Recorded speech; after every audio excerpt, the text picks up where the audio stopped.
New York City, September 11th, 2001. The day started as any other day. Millions would start their morning commute, tuning in to the Howard Stern Show. Good morning, everybody. What's happening? And it is Tuesday. And you know what that means? It means that we have a big show for you. For the first time in 5 years, Bobby would oversleep for his job at the World Trade Center. Hey, buddy. You can hear my voice. Alive and well. Overslept. Worked at this job for 5 years. Never overslept once. Believe it or not, I woke up at 8:15 this morning. And at 8:25 a.m., from the 89th floor on Tower 2, Marnie Pont O'Doherty would email a fellow Rick Springfield fan about a picture. Did we get on that? I had one. Just 21 minutes later, the world as we knew it changed.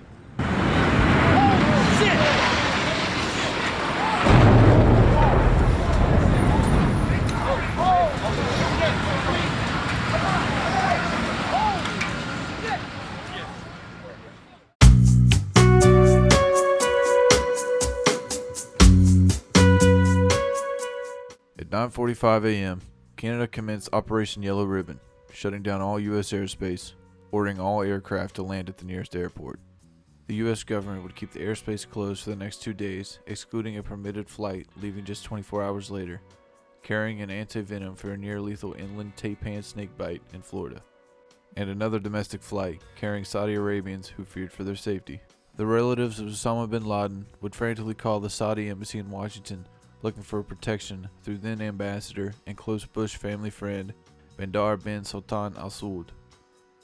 King Fahd, the ailing Saudi ruler, also sent an urgent message to his embassy in Washington, pointing out that there were bin Laden children all over America and ordered take measures to protect the innocent. After the U.S. opened the airspace for commercial flight on September 14th and 18th, and some flights later, 6 charter flights carried 142 passengers, mostly consisting of Saudi nationalists, to Boston Logan International Airport. Among these passengers were at least 13 relatives of Osama bin Laden flying on a 727 plane, owned by DB Air and operated by Ryan International. The aircraft, tail number 9521DB, was chartered frequently by the White House for press corps traveling with President Bush.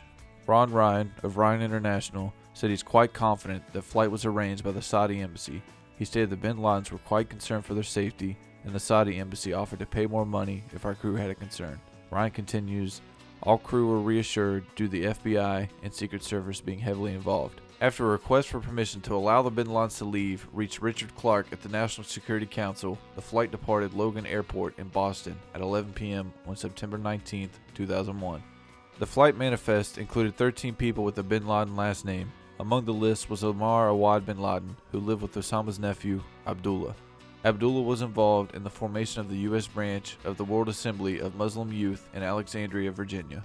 Federal agents would later raid the office in the spring of 2004 in connection with the terrorism-related investigation, ultimately shutting the branch down. The plane also carried Osama's half-brother, Shafiq, who on 9/11 was attending the annual investor conference of the Carlyle Group, which is a political connected investment company. In every way, the world is changing, and these changes are accelerating.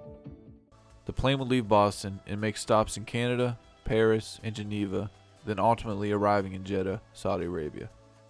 In 2004, former FBI counterterrorism chief Dale Watson stated that FBI agents investigated the people who were leaving, and none of them were anybody the FBI needed to detain or prevent from leaving.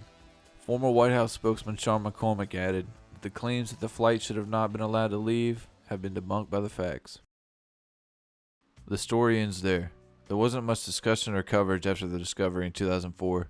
It received new publicity after being featured in Michael Moore's documentary, Fahrenheit 9/11, but that's about it.